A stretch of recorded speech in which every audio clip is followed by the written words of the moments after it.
Indonesia's experience points to three essentials. But let me start with a clear premise. Building sustainable infrastructure is necessary, but not sufficient. We must also build opportunity. And few investments unlock opportunity more powerfully than housing. Number one, make people first housing the front line of climate adaptation. Over the past decade, disasters have damaged more than 7 million Indonesian homes, 4 out of 5 due to flooding. Every lost roof risks not just shelter, but also health, livelihoods, and education. That is why adaptation must begin where every day begins, at home.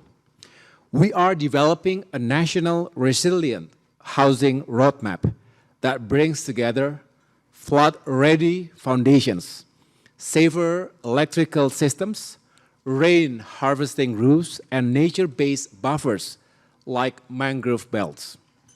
Equally important, housing must be well located. Affordable homes must be connected to jobs, schools, and services through a strong focus on transit-oriented development. Adaptation should not push families to the periphery. It should anchor them at the center of opportunity. Number two, pair social justice with climate finance. Our Constitution guarantees every citizen a house with a good and healthy environment. Between 2015 and 2024, national housing programs delivered millions of new and upgraded units. Yet, significant gaps remain, especially in the fast-growing secondary cities, where demand often outpaces delivery. Recent analysis shows that $3.8 billion in annual public spending in the housing sector could generate 2.3 million jobs and attract an additional $2.8 billion in private investments. At the same time, we must confront a hard truth.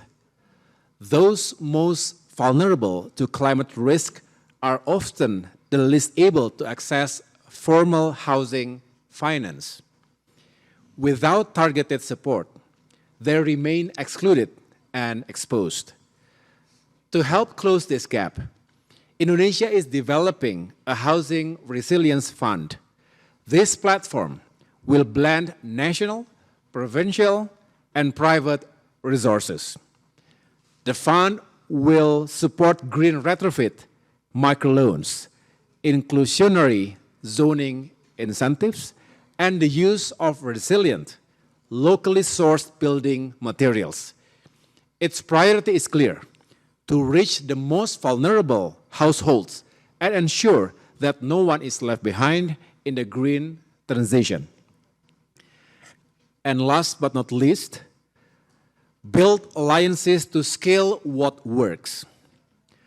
Public investments alone cannot meet the scale of the challenge. In Indonesia, steady government funding has been amplified through global partnerships. The World Bank has supported BSPS self-help housing subsidy, the Kotaku slum upgrading platform, and large-scale post-disaster reconstruction. The Asian Development Bank has backed pilots in community-led settlement planning, affordable rental housing, and climate-resilient water infrastructure. We now invite the new development bank to bring fresh capital, regional insight, and South-South experience and expertise.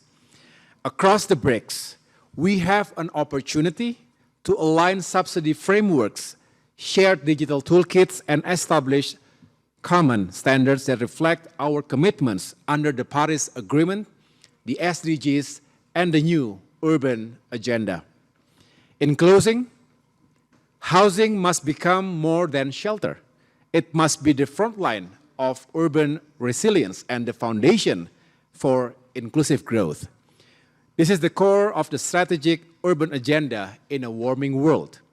Indonesia stands ready to work with BRICS partners to scale what works, exchange practical tools, and lead by example in building cities that leave no man behind. Thank you.